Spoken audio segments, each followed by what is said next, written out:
Welcome to the Everyday Awesome Project, where we bring you inspirational stories and game-changing strategies to live your most awesome life. Well, hey, superstars, welcome back. Polly here.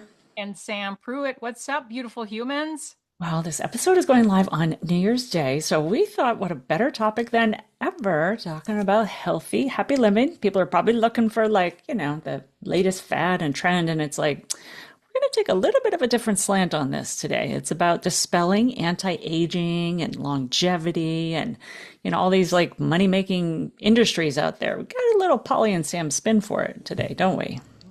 And you notice you said happy and healthy, Mhm. right? And we've talked a lot in the podcast in the past about those two things being interlinked and directly impacting one another. And I think that's part of it out of the gate. We want to make sure people understand that those two things need to happen simultaneously. If you are not healthy, you can't feel happy, not truly, and vice versa. If Mhm. you are having health issues, it's very difficult to be joyful and happy. So it's so important that people understand that and they do the work in both of those ways. Yeah, I think they're deeply linked. So we'll go over seven, healthy, happy habits, because people love, getting our list of things that we're up to and what keeps us living long, living happy. But what are some, do we want to start with the myths or where should we start with this? Yeah, let's debunk some shit. Yeah, Okay? yeah, Let's debunk. yeah. Bonk. Okay, so there's lots of misconceptions about aging and what to expect, what it looks like, what to accept. Mhm. Oh, that's my pet peeve right there. This idea that we should be accepting Mm, of certain societal norms. First of all, over the history of humanity, it's changed and evolved. We didn't even used to live past 30 and then 40 and then 50 and all of these things. We're now living into our 80s, 90s, some people into their hundreds. And so having misconceptions is really ludicrous. Like, why would we allow that to drive our decisions and our way of living and our way of thinking and feeling about ourselves? So Well, let's it's debunk it. default. It's default and it's subconscious. Like people don't always know how they're being externally influenced slash programmed by the environments, the communities they're in, the things that they read, study, whatever, right? Yeah. It can often be an unconscious act, right? So this is where we're like, hey, yo, wake up over there. No, no, that's not for you. You don't have to keep drinking from that Kool-Aid. Let's go. Yeah. Put the glass down. Yeah. Also, you and I have talked before. I've shared my experience many times around health practitioners or people in my fitness and health space who have tried to give me messages, or I see them imparting messages upon the masses or others around what to expect and what is normal with aging. And it's all these limiting beliefs that they have about themselves that Mhm. they're putting onto others. And I do see that with people when they reflect back on their family's health. So I recently did some genetic testing around cancer in my bloodline, things of that nature, because I have quite a bit of that. And I'm very fascinated in science. As you know, I'm a total nerd on this stuff. So I went to talk to the people who do the testing, and it was the same thing. It was all like, yes, you have to look back on the history of your genes, but your genetic impact. So, for example, if your mother aged early and did this thing, or your father, or whatever, they that information is important in your health information to provide to practitioners. For sure, I'm not unvalidating, but it doesn't rule or make the decisions for your life path. And so a lot of people will look back at their family and go, well, all the women in my family, died early, were overweight, had diabetes, blah, blah, blah. And so they just start charting their course towards that. Like there's a gravitational Like an pull. acceptance. Acceptance. Yes. Yeah. So you Well, need that's to just how kind it of, is. if people need to take an inventory of their beliefs around all of these different pieces, their family connections, their lifestyle connections, who they associate themselves with, and really say, am I choosing Mm, mm. that default? Well, I think two things I want to say on that is, the culture and the people that you hang around with, right, are largely, they're going to impact your religious beliefs. Your religion is largely dictated by your zip code. It's just a fact. It's not like, and not, this isn't me, this is a fact in the world. If you're spending time with people who are, like you with all your ultra running, right? Like if you spend time with people who are ultra running, you're going to just have a different paradigm of the world and what's possible. I mean, like people, Totally. 40 years ago, very few of them ever thought of running more than, maybe a marathon, right? Right. And it's like the further we get, the further we can get, right? So it's like, what are you surrounding yourself with? And remembering it's absolutely a choice what you believe. It's a Hmm. choice, and I appreciate how you said it is like, oh, I heard that this morning on a hike. I was like, oh, so, do you have, we were talking about health and stuff and insulin resistance. And he's like, oh, yeah, well, my sisters and brothers, they all have. And I was like, do you live like, okay, so what? Like they live in a completely different area of the country than you do. They have completely different lifestyle than you do. What does that have to do with you? Like those people over there have, I mean, it's such a small percentage, right? So Yeah, the environment, who you're spending time with, the things that you're allowing yourself to be indoctrinated with. So you have to like protect the doorway of your mind. totally. Do I want to believe that? Like, what else is possible, right? Hmm. So, and we see this too with diagnosis. I mean, like placebo effect is a great example of this, right? Give Totally. somebody a sugar pill, tell them, I mean, but they have shown that you can do surgery. You can tell somebody they're going to do knee surgery on them. They don't even do the surgery, but they tell them they did it and they have the same results.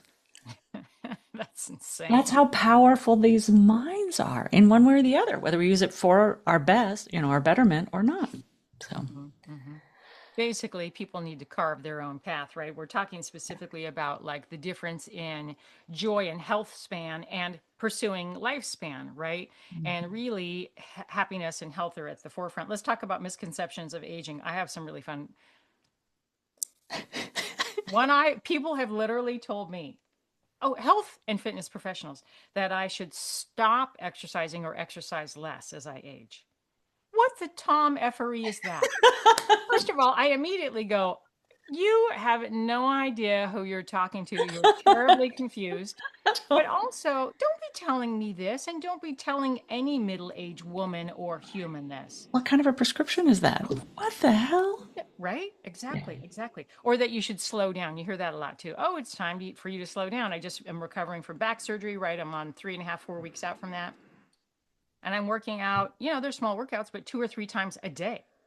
Well, many people are like, well, I guess you're going to be slowing down now. I'm like, what? I have to triple down. I used to have to double down. Now I have to triple down on my effort and commitment. It's not true, Yeah. right? Some Yeah. other ones are, well, okay, so just accepting that illness and decline will be part of what happens next. Mm, Don't be accepting anything. Determine for yourself with totally. education, knowledge, empowerment, support, etc. Like, don't just, it's not the Wild West. There's plenty of resources available to help you on the path, but don't be accepting, be creating what you want. Huh, like I so have it like as I just even imagine, which our brains are so awesome at this. Like I just imagine like if my life were, if you're looking at a chart and it's like, oh, you're a baby and you're getting faster, bigger, healthier, stronger, whatever, and you're going up. Like I feel like I'm just going to be like healthy, healthy, healthy, and then it's just going to be and dead. Like there's no like it's not like my graph starts to go down really slowly for a lot of years, like the last 10 or 20 years of my life I'm just like plugging along. No, I'm like nope, I'm just blip and then gone. Like Exactly. why not? Exactly. It's a perfect scenario.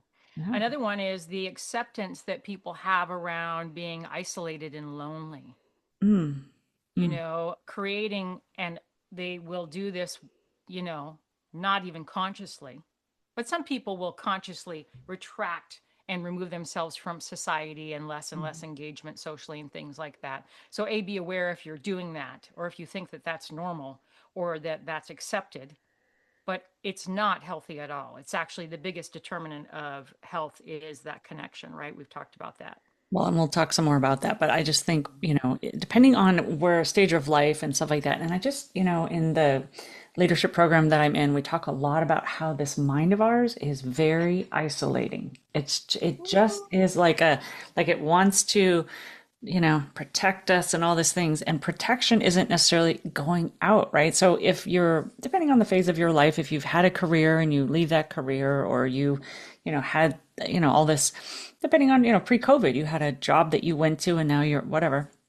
Like lifestyles can shift. And by, if you're not thinking differently, you can just become so much of a homebody, right? Like Absolutely. over homebody. Like there's one thing to be like, oh yeah, I nest and I rest and I take care and, have my little home and that feels good to you. And then there's like an overconsumption of like hermiting. It's like, nope, nope, nope. Like stay out. Like what could you create in your life to, turn that around? So And if you are aging and transitioning from roles, so from like parental role or a relationship is no longer there, a partner relationship or something like that, or family relationships have changed because of whatever dynamic, or a job, either changing of job or retiring, you have to make a conscious effort yeah. to socialize, to engage, to participate. Yeah. Because what used to be force fed into your day Taking the kids to is school and, outings with them and all this stuff. Yeah. yeah, people aren't just knocking on your door. I remember telling that to my husband when he retired. I was like, dude, people are not going to just knock on the door and be like, wow, you look like you're really into horticulture and farming. You want to come hang out and play. You're really into like classic cars. Should we go? They're not going to do that. You got to go like find those people. It's not like when you were kids, you lived on a block and your friends just came over. They just like, hey, you Oh, want to come out dude, and don't you play? miss those Yeah, days? those And are I'm the so days. thrilled that we have neighbors across the street that we actually do that. We're like, hey, what are you doing over there? Yeah, You know, come out and but play. like a lot of neighborhoods aren't like that. And so you have to really intentionally get out and about, which does mean you need to make an effort. Yeah. Again, self reflection, self investment. And what do I actually like to do now that I'm not with that person doing those things, caring for others, Mhm. having that job? What am I even into? Mm, mm. Right? Yeah, a lot of people don't know that, but it's Mhm. it's a good inquiry. Okay, what else we got Okay, on our one more, myths? one more. I have one Oh, this too. is such a ridiculous myth. Well, I already said about you can't meet new people. Obviously, we talked about that, but you can't learn new things. Mm. What the heck?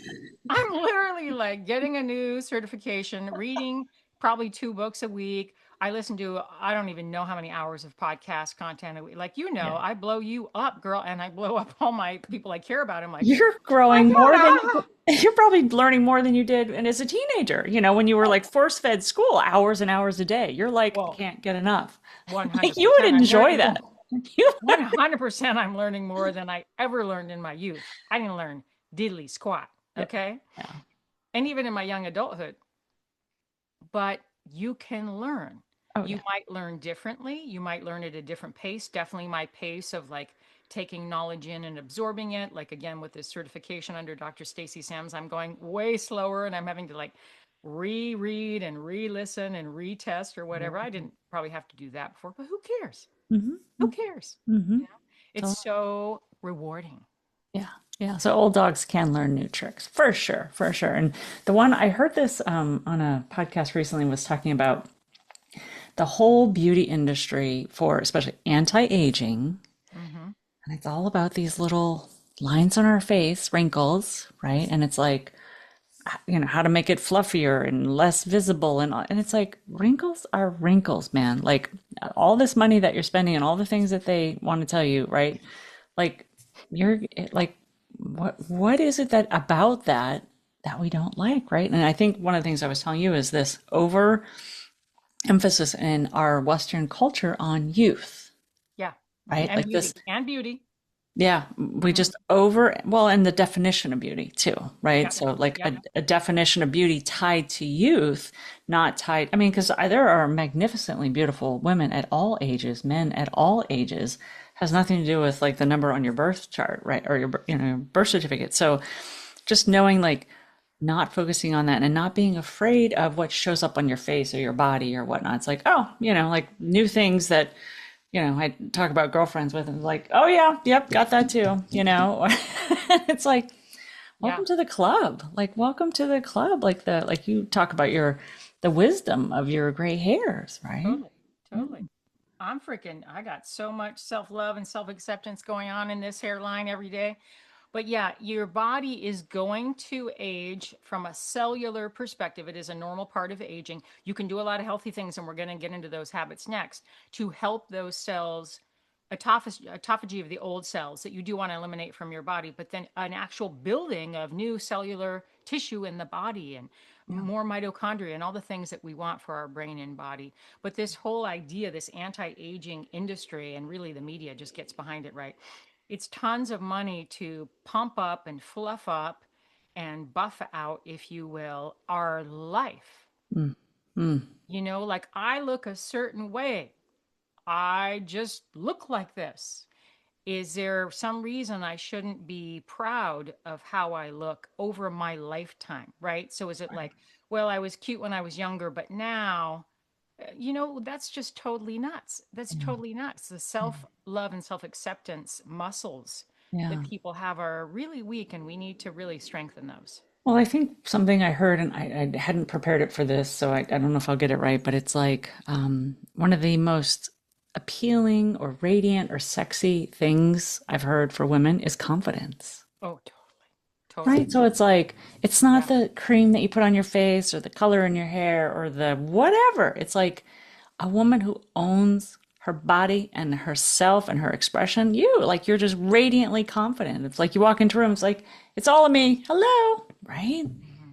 Hmm. Wear that damn confidence. Welcome to the damn club of, yeah, Yeah. like your favorite no fucks given. Yeah. No fucks given after 50.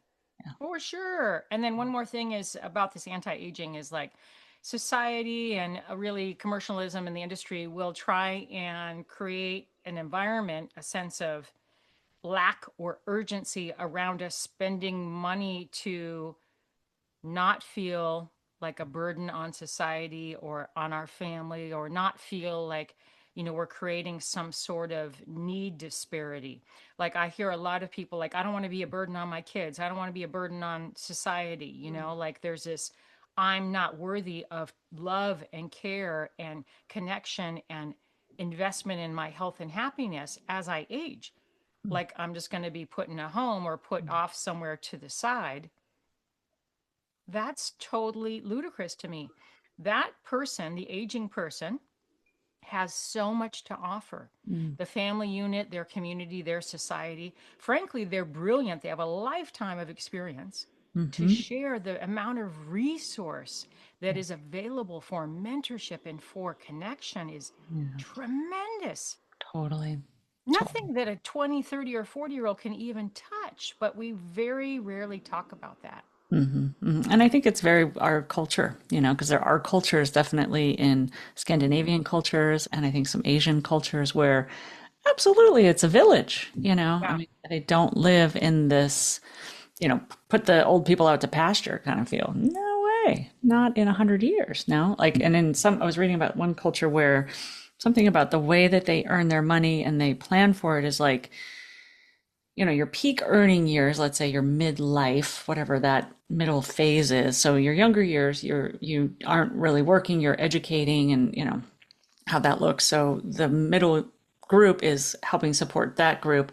And then you get into your middle years and you're producing and you're generating and you're also supporting the next phase is like that's when they go into what you're actually doing is they talk about like you go on these quests of knowledge and wisdom and things like that and then there's the later and so the peak earning years they're supporting all of those other quote generations if you will in whatever phase they're in, right? And it's just accepted in that culture of like it's giving and receiving in all of those ways, right? Not just Mhm. like going off a cliff and then see you bye, right? Yeah, and from a parenting perspective, this is very confusing to me. I was parented by two people and raised a particular way. And then I parented and now have grandchildren, right? So I see this really, and, in laws and whatever, interesting, like circle to all of that sort of give and take relationship. And I don't understand why somebody who's aging would feel like they'd be a burden upon the children that they raised and educated, Hmm. or that my mother-in-law, for example, who's 97, would be a burden on us, right? She obviously contributed and contributes still at her age to this entire family unit. It's 13 grandkids and 15 great grandkids. It's like a tremendous amount of humans, right? And so, in many cultures, this is normal that the children are raised and the parents are dropping time, energy, attention, education, money into them. And then they get to a certain point that those kids are giving back. Culturally, you see this in a lot of other cultures. But in the US, Not so you much. don't Yeah. really hardly see this, which is really a shame. We can change that, by the way. Hmm. Hmm. All Yeah. right. So let's get into some like what to do's. Like Oh, what by the way, my children and grandchildren, when I'm old, will be so damn lucky. First of all, they already are because I'm freaking amazing. But like to have me around, what are you talking about? you get Nana What? all the time. Yeah. Yeah. How fun am I? Totally. All Totally. right, let's get into the habits. Oh, dang. Okay, we got quite a few of these, but we'll try and keep it Succinct. Yeah. succinct. Yeah. We'll stay on track. Um, my number one thing, there really isn't a number one, but this is my number one probably, is to include movement into your everyday activities. Movement is a normal part of your life. Mm. You were evolved as a human being to move, not to sit in your car, sit in a cubicle, or sit on the sofa. Those things didn't exist when humans were evolving.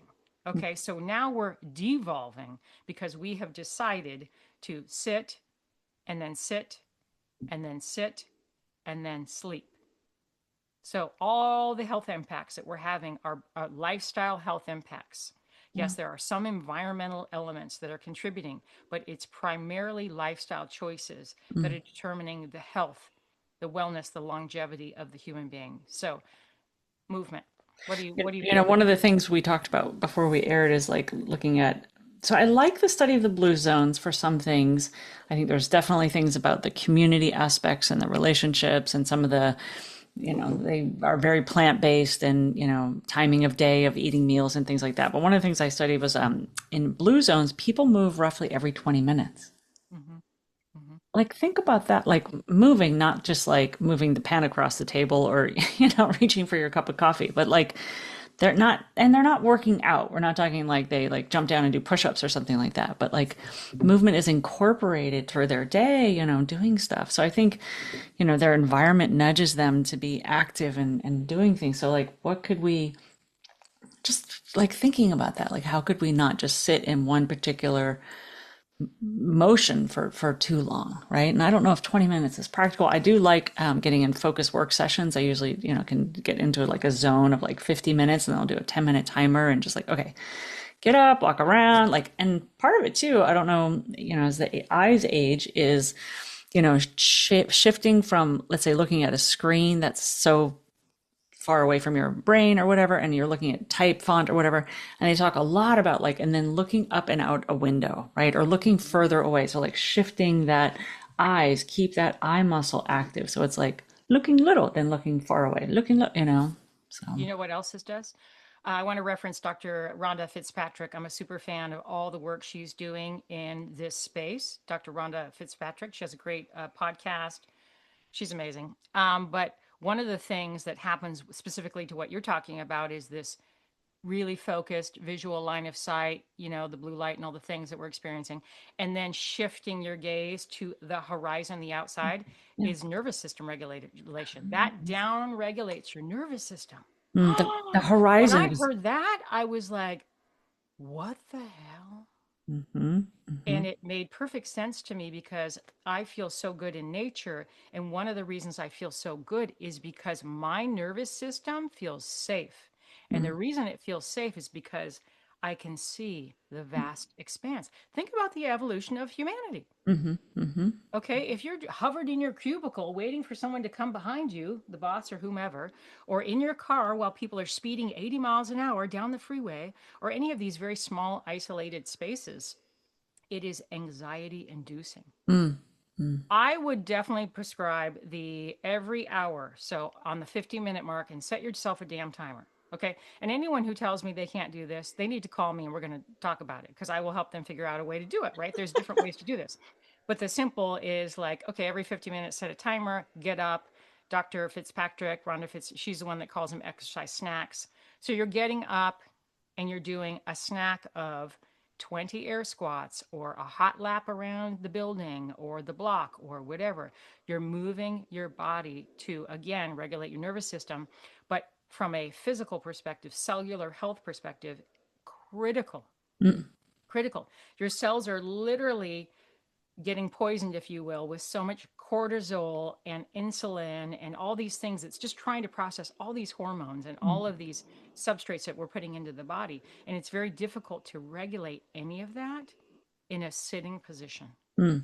Okay. So get up, do some movement, if you Critical. work from home, run a vacuum, sweep something, I don't know, do some Yeah. dishes, do some I laundry. stand most of the time. I was working at the library the other day because I've got to take all these tests, right? Yeah. Oh my, it was killing me to be in a quiet library sitting for 2 hours. And I was like, I cannot believe there isn't standing desks here. Mm, So mm. I'm going to have to investigate and inform said librarian that Yeah. this is not the modern world has standing desks. Yeah. Yeah. Yeah. Yeah. Well, that's just the way you live. So more of us for sure. Yeah. Let's do it. Okay, so let's move right on to food because you nuanced that plant-based, primarily plant-based, so plant heavy. So at least 50% of your, if you don't want to do vegetarian or vegan, 50% of your plate should be plant-based or should be actually vegetables of a variety of colors.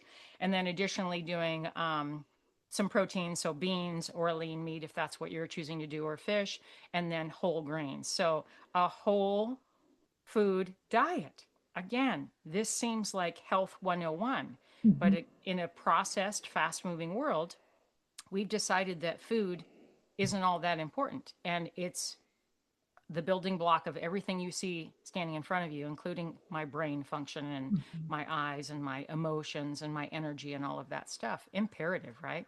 And I think two things I would say on that, definitely loading up with vegetables. And I love fiber as another thing to just introduce, foods with fiber, right?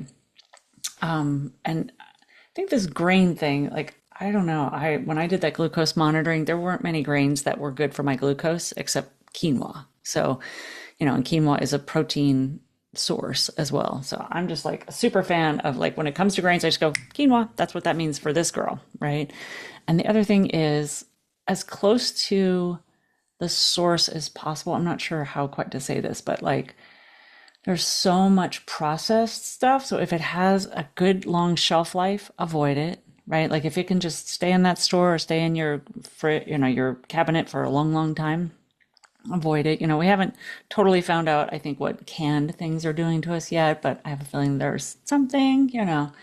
So as close to fresh as possible, right? Like I even think about my life and I'm like, man, I have to go to the store quite a lot because I eat so close to fresh, like it just, I couldn't go. Well, some people do the Costco thing. I just don't have many people to purchase for or whatever. But like that much food, like holy smokes, like how do you consume that much food? So there's things in things in that food. If you're not eating it within 4 or 5 days, you don't want it. Like Hey, so, dude, this is so simple. Can you actually read the ingredients of what you're putting in your mouth? If yeah. you don't recognize, and don't you all be telling me that you're scientists all of a sudden and you know what all of these chemicals and things are, preservatives. If you don't recognize it, then it's could be problematic and highly likely it's Mm. problematic. Yeah. So as close to fresh as possible. And there's so much that gets really technical, like, oh, this was made in these kind of oils and seed oils. And it's like, that just starts to make people like really not want to look at food, right? But just as close to fresh and fresh by your own hands, even better. I'm not saying I do that all the time, but so just things that can sit on shelves a long time, avoid them as best you can. And one of the blue zones elements they say is eat until you're 80% full. So again, it's, regulating of the blood sugar, regulating of the food, the macro intake, right? So protein and vegetables being your primary sources, carbohydrates being the smallest unit that will, impact or have the body has a need for, because we all have excess of that on board already. So ideally, we would use the fuels that we have on the physical body, not overeating, and then a timing. Looking at the timing of eating is a huge thing. Not everybody's going to be into fasting, but there are definitely scientifically proven things around, especially based on your age. And we're talking about aging populace here, or middle age and up or whatever, that there are certain times a day you just shouldn't be consuming calories. They have nowhere to go. Well, I was telling someone I love this story. It's like eat breakfast like a king, lunch like a queen, dinner like a pauper, right? We invert that typically in the Western culture that we've grown up in. You come home and you have these giant meals right before bed. It's like, what are you fueling up for? Right? I was telling Alan, my hiking buddy, this morning, I was like, yeah, my breakfast typically looks like people's dinner.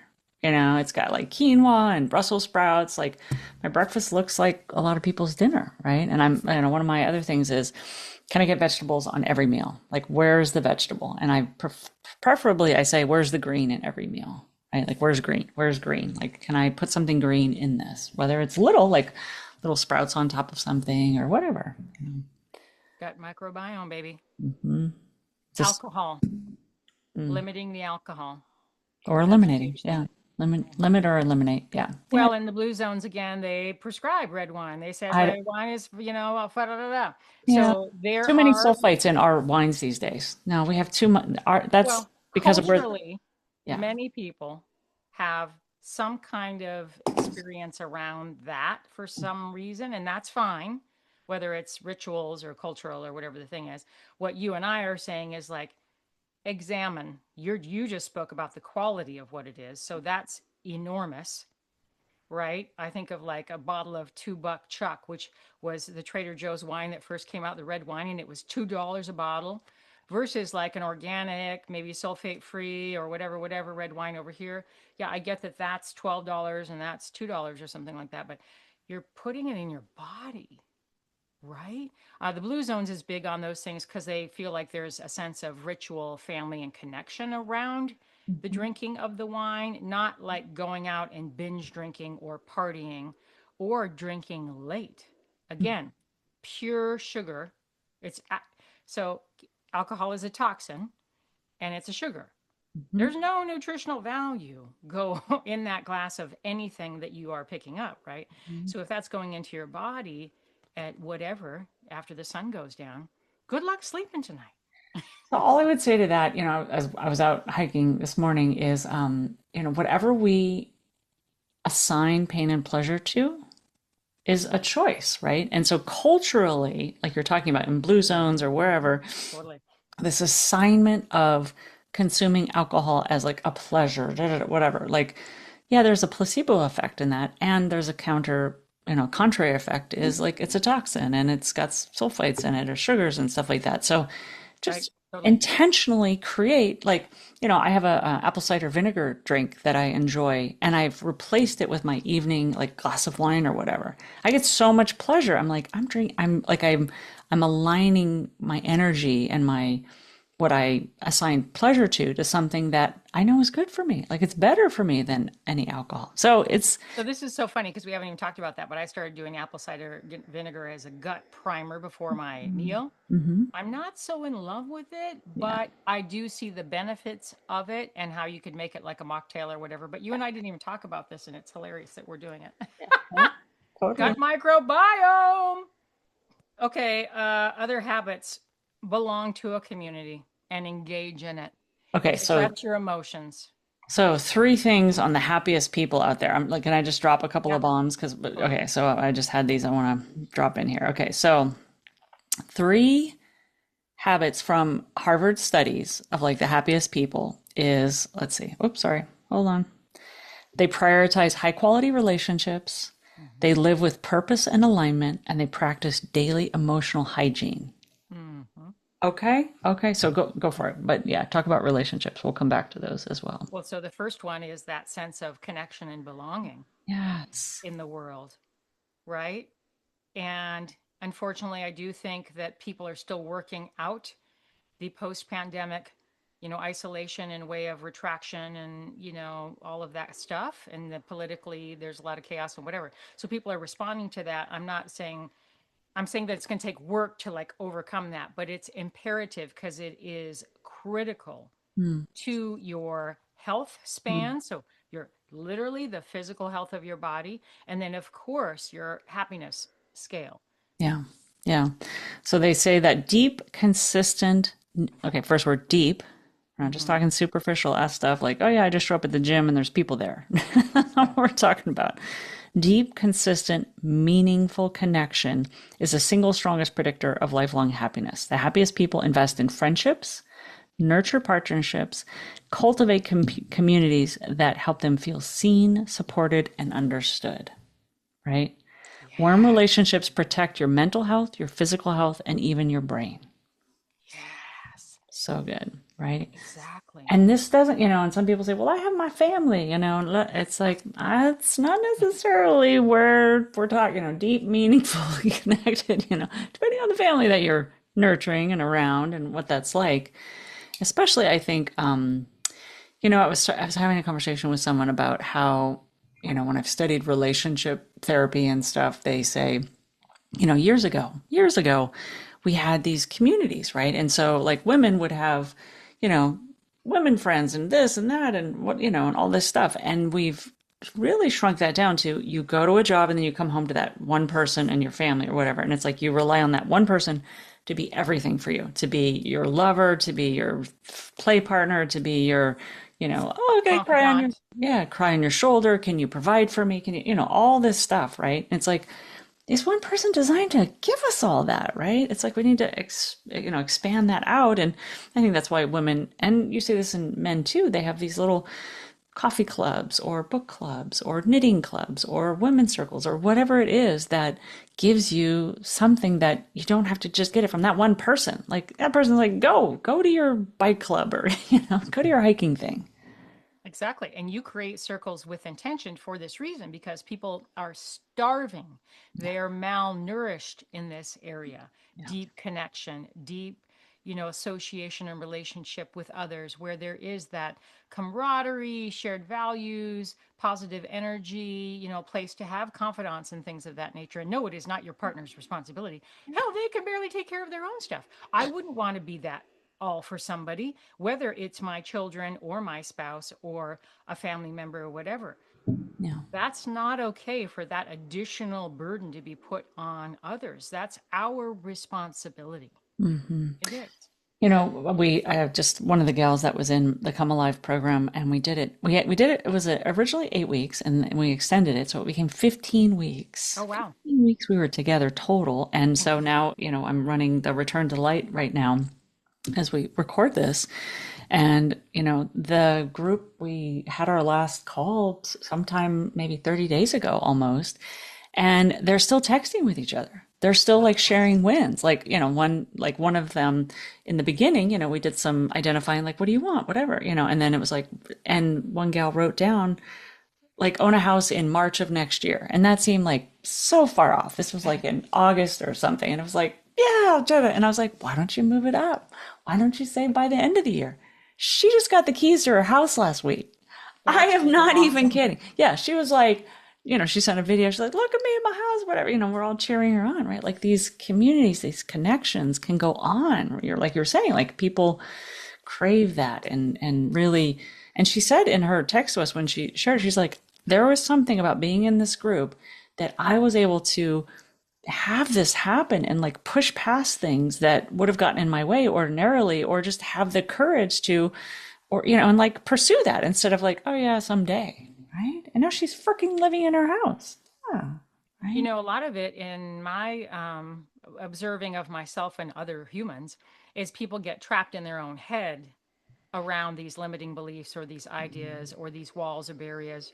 I We do have too. this idea that we have to have all the answers, we have to have all the resources, we have to do it on our own, and all of this bullshit. Okay, it's not reality. Like again, how did humans evolve? Mm, mm, Native humans evolved in tribal societies. That's how they literally survived. If you community. weren't part of a community or a tribe, you didn't survive. Like Yeah. instinctually, we're still the same humans. Hmm. Okay, yeah, we're a little more advanced in some ways, not in all ways. Those primal instincts are still there.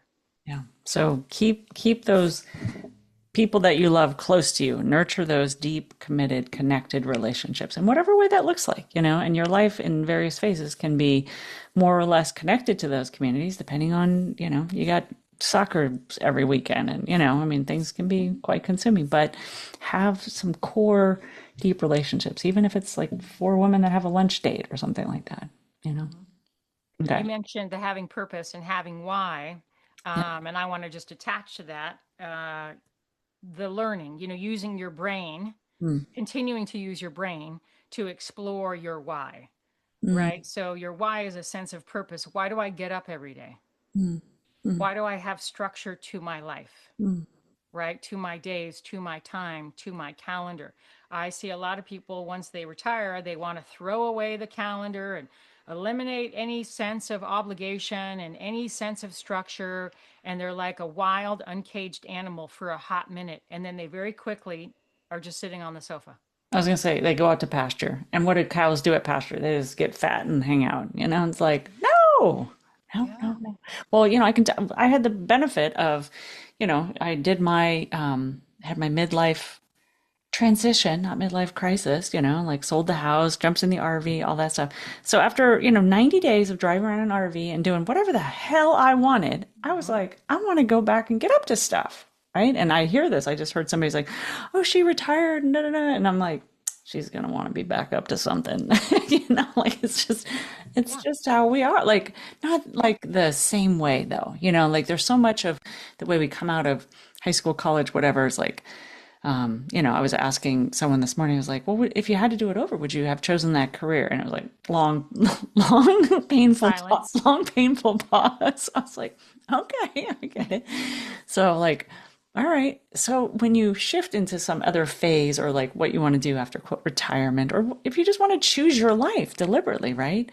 Yeah, choose it with purpose. You can make it full of money, you can make it full of joy, you can whatever, but like make it meaningful to you, right? And that's what makes the difference, I would say. And as I read this about the study, it says the happiest people have a clear sense of why they get up in the morning, just like you said. Purpose gives direction, resilience, and energy. It doesn't have to be grand, right? It's about living in alignment with your values, your strengths, and what matters most to you. Fulfillment comes from meaning, not achievement, Hmm. right? Like I'm going to Exactly. be the damn, like I got a vision. I did, in Return to the Light, I walked him through a guided visualization for like what, like what's the new landscape look like in the future, right? Because a lot of times we envision from the past, right? And I just got them clear to like nothing, like what if? And in my own vision going through the exercise was like, oh my God, the gardens I'm gonna have. I was like, oh my God, like super garden, not like super gardener. Like I'm not gonna, make a big old thing, but like Yeah, my, you might. I You might, might. Or you yeah, might belong to a community that's the thing. exactly, right. So definitely with my Places for hand, animals to live, places for butterflies to live, and bees and all hummingbirds and all these things. all of it. Yes, yes, getting up to that. Okay. So maybe we shouldn't use the word retirement, right? You can retire from a job. That is what is a thing, right? I have moved on from a career path or a job, Yeah. but I didn't retire from my life. Last time I checked, I still have one. I'm alive, I'm breathing. I Yeah. didn't retire from You this physical body or from this brain. I didn't retire from my community or my home or my family. Like, what in the hell is this I'm retired now thing? I know. I know. Yeah. You and I need to come up with better words for this. We'll do a whole episode on that, I think. Like re-scripting, The because second like half. The second half.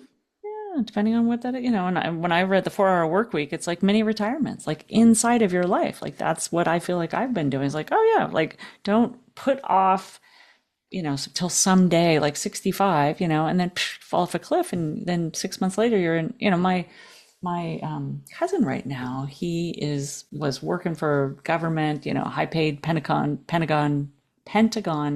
job, work, just crazy. Now he Mm. has liver cancer, and we're not sure how long he's going to live. Just retired, like just it, yeah. Like, Oh, God. oh, so That sucks. it's not looking good, right? And it's like, and how was this life for you? Like, was it just about that, right? Like, what else? But it's for each of us. Like, your own values have to be in alignment with what you choose. And maybe that, I wouldn't necessarily say he was happy. I think he was drinking a lot. So, but what makes you happy and you fulfilled? So you don't need to drink, right? Hmm. Go for it. Yeah. All right. You want me to hit the last one? Yep. Anything? Hit the last one. So they practice daily emotional hygiene. The happiest people tend to their inner life the same way others tend to their physical health. They downshift, they reflect, process emotions, regulate stress, and intentionally cultivate gratitude and or optimism. So micro moments of presence, gratitude rituals, self-compassion, reframing thoughts, small acts of joy, rest and recovery like you're doing right now, it's like happiness is built in daily moments, not big breakthroughs is what we want to say. Well, you've created a whole discipline in your morning ritual around this. Yeah. And a lot of people might know what a morning ritual is, some don't. Doesn't matter what time of day you do it, but why do you think those rituals are so important? Well, I look at it as setting the compass and the rudder for my day, right? Like when I first started it, like early on, one of the things was like, I want to get out of bed, love and happy. And I'm not getting out of bed until I am the essence of love and happy, and that's who I'm taking into the world. Like that's just how small it started. Like, and I was like, if I didn't wake up feeling love and happy, I'd be like, wait, and like, what do I need to do? And then I'd be like, love and happy, and it just whatever. And then I'd like bounce into my day. So that's how it started. Now it's much more, reflective than that, and do meditation to connect with higher things than just, who I'm in this physical world being, right? Mm-hmm. Mm-hmm. Yeah. Mm-hmm. And if you don't do it in the morning, you could do it like you were just saying in these little micro moments throughout the day of awareness, mindfulness, being awake. Basically, I call it being awake. Are you even awake? Or are you just sort of zombie rolling through the day? So carving out little, and maybe it's these exercise snack moments, right, where you're going outside and you're looking at the horizon. You're doing a hot lap around the neighborhood or whatever, but like having awareness to how do I feel right now? Yeah. What's going on inside my thoughts, inside my heart right now? Am I operating from a place of my values Mm, at work, at home, whatever the thing is? Like, am I really being the person I want to be? And if not, being willing to think about that, mm, reflect on that, and start taking some action rather than just mm, ignoring it or mm. numbing it through, alcohol, drugs, whatever. Yeah, I think for me anyway, and I think this happens for a lot of us, is, this mind of ours is quite an adept tool, right? It can be very monkey mind like, it can like be all over the place. And it just like all of a sudden it takes us out and we're in like a meeting 3 weeks from now that we haven't, or like we're regretting something that happened, whatever. And we're like, wait, I'm right here. I was just right here, brushing my teeth. How did I get to that meeting? And one of the things I'm doing, and I think this has actually shown up in us recording some episodes and my alarms go off because I forget to turn them off, is doing this hourly presencing, right? Like remembering I'm the seat of the soul. I'm not this mind, right? I'm not saying I'm doing it perfectly, but the seat of the soul, the essence of who I am is present for all of this what do you call it, personality that I get to be in this lifetime, right? And if I just get stuck in the thoughts and what's going on up there and the scarcity and the you know, you know, chatter, I'm not being who I really came here to be.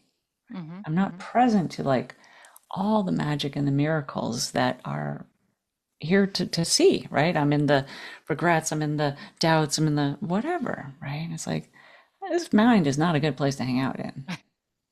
And that mind is responding to the nervous system Mm. that we And talk vice about all the versa. time. And vice versa, yeah. And then the nervous system is telling the mind to do things. And then the mind is telling the body to do things, and so on, right? It's like this loop, it can be a vortex for some people. Hmm. But if you learn some self mastery, it can be the opposite. It can be incredibly powerful to take ownership, if you will, of that experience, that nervous system, those thoughts, and really conscientious, values driven actions, Mm-hmm. right? But that takes time, that takes space. It needs oxygen. You got to literally breathe oxygen into some space of your life, of your day, Yeah. of your day. And I'd say, if you don't have like 30 or 60 seconds to pause in a life, Really, in a day, like, really. and I'm doing it, on the hour, like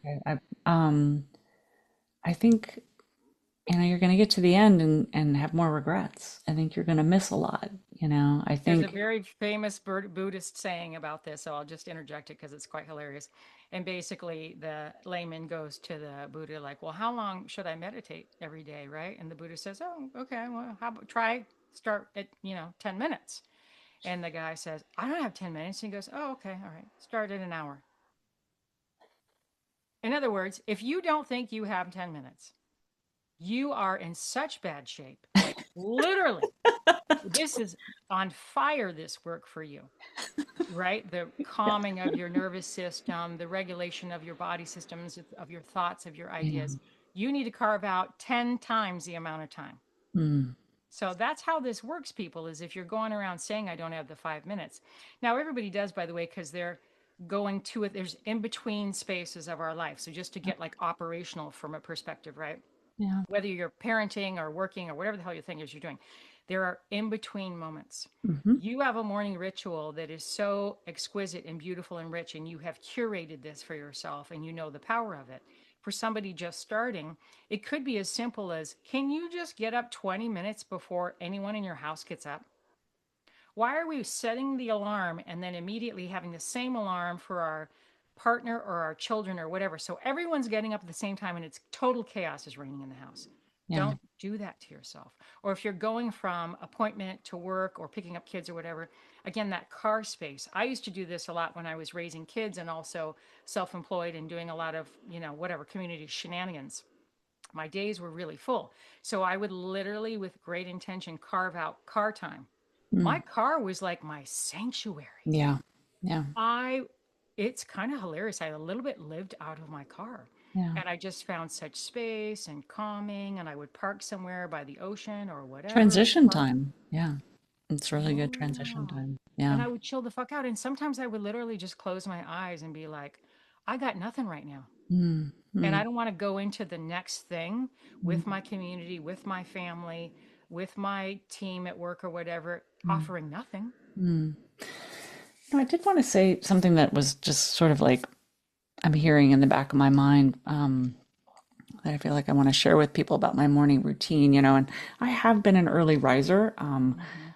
I love how people say, I'm not a morning person. I'm like, I wasn't necessarily a morning person when I started this either. Like it actually started, thankfully, out of necessity because I lived somewhere I had to commute. And if I did, whatever. So I had to get up earlier. And this is pre me putting my intentionality, about my heart space and connecting with my source and stuff like that. But I would invite people, we talked about that pain or pleasure, what you associate with, right? And so people who anti mornings or whatever, they just haven't associated pleasure to morning time or whatever. And I just want to give you a taste of something that is so exquisite for me anyway. And you asked like why. I was like, yeah, I like that, whatever. As a conscious being and an energy being, and I work a lot with, energy fields of my own field and actually in the consciousness of the planet and stuff like that, is when people are asleep, right? That 3 a.m., 4 a.m., kind of 5 a.m. time when there's no cars going by my house.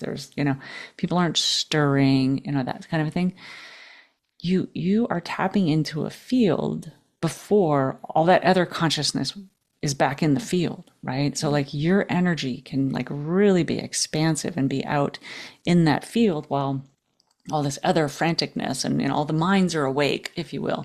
So when all those minds are asleep and they're not there, it's like you can and so I would say, just as you talked about that beauty of like looking at a horizon, right? Or seeing like some beauty in nature, right? I find that the beauty and the exquisiteness of quiet time in the morning, that stillness is so, like you said, calming for the nervous system. It feels absolutely magical. So I don't look at it like, oh God, you get up what time? I'm like, oh my God, I'm so glad to get up before people because it's it's a beautiful, energetic time if you tap into it, if you allow yourself to be present for it. So and you don't have to do anything. It's not like I'm jump up and go, gym and all this stuff. It's like just grabbing my tea and sitting on my meditation chair and just like being in that.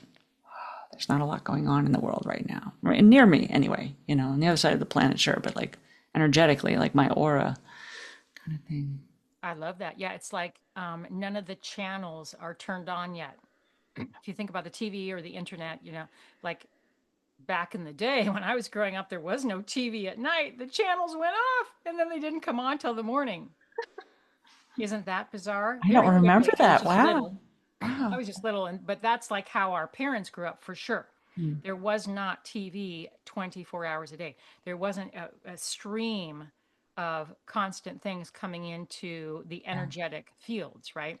Right. That's funny that you said that because I do like getting up earlier too, not as early as you, but early still. I'd like to be up right at that, like right before sunrise. So I keep my blinds open or at least half open. I keep my window open. I want to hear the birds are stirring. That's literally my alarm. And Yeah. then I'm like hearing it off in the distance or in my yard or whatever. It's time to get up. And then I have my cup of coffee I look forward to. Like these are rituals Yeah. that I look forward to and that quiet time Yeah. of nobody is talking to me, nobody needs me, I don't have to be anywhere. Hmm. And I think And people rob themselves of that, people oh, that dude, just either this surround is them. free, by the way. Yeah. Yeah. So I just, if this is one thing that you could maybe take away from this episode is what if you tried that on for 30 days? Like Hmm. what if you got a taste of it, see if you like it, right? Because once I've had a taste of it, I'm like, it's not a chore for me. I mean, it's like something I look forward to, right? And I want to assign Dr. Rhonda Fitzpatrick's workout snacks. Mm. So every 50 minutes, you set an alarm, you get up and you do 20 of something. I don't really care what the hell it is. Jumping jacks, squats, a hot lap around or whatever, and then go back into your whatever Clean you're your doing. house, clean your office, vacuum. It can be also productive things. You can be doing something, but it's more of a physical activity than You know that. how hard it is for me not to start squatting right now? All right, do we Let's cover wrap this party up, do we lady. cover them all? All right, good. All right, so Okay. your one thing is get in your exercise snacks. I love that. Well, that's my assignment, Okay. but I do have one closing argument. Please, let's hear it. Okay. Do you want to live happy and healthy, or do Mm, you want to live long? mm. What is the number about? Right. Right. But That's like happy and weight. healthy, Yeah. I'll live to 100 if I'm happy and healthy. Yeah. Okay. Yeah. Yeah. Living long without the happy and healthy, I'm out. Hmm. And I would say I want to just double down on choosing, so like choose how this life is going to go for you. Choose what you're going to believe. Choose the things that you're up to. Don't let it be either dictated or spoken to you or adopted or inherited or all those conversations that are not yours, right? Like come from nothing. Like, okay, knowing all of that, what do I choose? Like I choose to, have a healthy lifestyle, that looks different than these other people, or I choose to, take my fitness on this year and not from a like starvation or like punishment perspective, but I choose to make it fulfilling and dance or whatever lights you up. So choosing the life you want to get up to, right? I love it. I love it. Yeah. All right. What are our final closing things that we want to remind them of? And then closing. The real closing. We have so many closing arguments today. It's freaking hilarious. But obviously, how your life feels is more important than how it looks. Yeah. And every day is your opportunity to find your awesome. And Happy New Year, everyone. Year two for Happy us, going into New year Year.